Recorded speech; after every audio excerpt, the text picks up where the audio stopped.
Let's mic day special. नमस्कार, let's mic में आपका स्वागत है। डे स्पेशल के साथ मैं राखी जैन। 6 जुलाई भारतीय स्वतंत्रता आंदोलन के इतिहास में दिन एक ऐसी ऐतिहासिक उपलब्धि के लिए याद किया जाता है जिसने ब्रिटिश साम्राज्य के भीतर बैठकर भारत की पीड़ा को दुनिया के सामने रखने का साहस किया। 6 जुलाई 1892 को दादा भाई नौरोजी ने ब्रिटेन के हाउस ऑफ कॉमन्स का चुनाव जीतकर इतिहास रच दिया। वो ब्रिटिश संसद के निचले सदन के लिए चुने जाने वाले पहले भारतीय बने।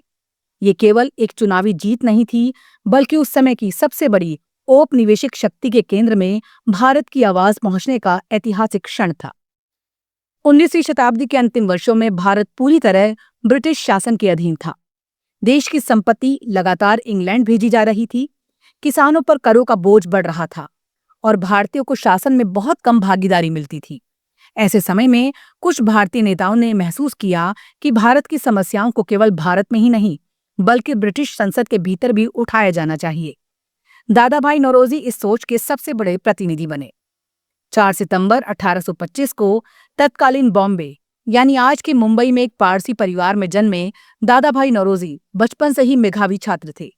उन्होंने एल्फिंस्टन कॉलेज से उच्च शिक्षा प्राप्त की और बाद में वही अध्यापन भी किया।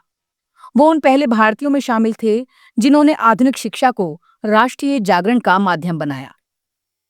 1855 में वो व्यापारिक कार्यों के सिलसिले में इंग्लैंड पहुंचे। वहां उन्होंने पहली बार ब्रिटेन के समाज, राजनीति और प्रशासन को करीब से देखा। उन्हें जल्द ही एहसास हुआ कि भारत की समस्याओं की जड़ केवल भारत में नहीं, बल्कि लंदन में बैठे वो नीति निर्माता हैं जो भारत के बारे में निर्णय लेते हैं। यहीं से उन्होंने ब्रिटिश राजनीति में सक्रिय भूमिका निभाने का निश्चय किया। इंग्लैंड में उन्होंने पहले एक भारतीय व्यापारिक कंपनी के साथ काम किया और बाद में अपनी कंपनी नौरोजी एंड कंपनी की स्थापना की। इसके साथ ही वो यूनिवर्सिटी कॉलेज लंदन में गुजराती भाषा के प्रोफेसर भी बने।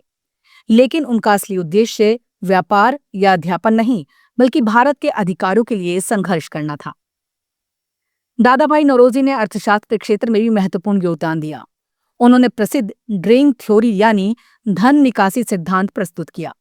इस सिद्धांत में उन्होंने विस्तार से बताया कि किस प्रकार ब्रिटिश शासन भारत की संपत्ति को व्यवस्थित रूप से इंग्लैंड भेज रहा है। उनका तर्क था कि भारत की गरीबी प्राकृतिक कारणों से नहीं, बल्कि औपनिवेशिक आर्थिक नीतियों का परिणाम है। बाद में उनकी प्रसिद्ध पुस्तक poverty and un British rules in India ने इस विचार को और भी मजबूत आधार दिया। दादा भाई नौरोजी इंडियन नेशनल कांग्रेस के संस्थापक सदस्यों में भी शामिल थे।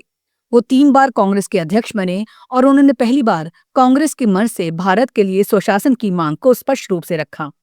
उन्हें सम्मानपूर्वक भारत के ग्रैंड ओल्ड मैन कहा जाने लगा। 1886 में उन्होंने पहली बार ब्रिटिश संसद का चुनाव लड़ा, लेकिन हार गए। इस चुनाव के दौरान उन्हें केवल भारतीय होने की वजह से नस्लीय टिप्पणियों का सामना करना पड़ा। तत्कालीन ब्रिटिश प्रधानमंत्री रॉबर्ट सेसिल ने यहां तक कह दिया था कि ब्रिटिश मतदाता किसी काले भारतीय को अपना प्रतिनिधि नहीं चुनेंगे, लेकिन नौरोजी ने हार नहीं मानी। 1892 में उन्होंने एक बार फिर चुनाव मैदान में उतरने का निर्णय लिया। इस बार उन्होंने लंदन के सेंट्रल सिन्सबरी निर्वाचन क्षेत्र से लिबरल पार्टी के उम्मीदवार के रूप में चुनाव लड़ा। यह इलाका मुख्यतः कामकाजी वर्ग का था और यहाँ के मतदाताओं ने उनके विचारों को समर्थन दिया। बेहद कांटे की टक्कर के बाद वो मामूली अंतर से चुनाव जीत गए और ब्रिटिश संसद के सदस्य बन गए। ब्रिटिश संसद में पहुंचते ही दादा भाई नौरोजी ने स्पष्ट शब्दों में कहा, ब्रिटिश शासन भारत के लिए न्यायपूर्ण नहीं है। उन्होंने भारत की गरीबी, आर्थिक शोषण, प्रशासनिक भेदभाव और भारतीयों की राजनीतिक भागीदारी जैसे मुद्दों को लगातार संसद में उठाया। उन्होंने मांग की कि भारतीयों को उच्च प्रशासनिक सेवाओं में अधिक अवसर दिए जाएं और शासन में उनकी भागीदारी बढ़ाई जाए। 6 जुलाई का यह दिन हमें याद दिलाता है कि स्वतंत्रता की लड़ाई केवल तलवार और बंदूक से नहीं लड़ी जाती।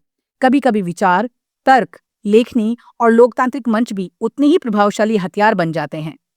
दादा भाई नौरोजी ने ब्रिटिश संसद के भीतर खड़े होकर भारत की आवाज बुलंद की और दुनिया को बताया कि किसी राष्ट्र की असली ताकत उसकी जनता की चेतना होती है। भारतीय इतिहास में उनका नाम हमेशा उस पहले भारतीय सांसद के रूप में याद किया जाएगा जिसने साम्राज्य की संसद में खड़े होकर उसी साम्राज्य की अन्यायपूर्ण नीतियों को चुनौती दी और भारत की स्वतंत्रता की वैचारिक नींव को मजबूत किया। नमस्कार। आप सुन रहे थे let's mic more than radio. Follow कीजिए हमें हमारे सोशल मीडिया प्लेटफॉर्म्स पर।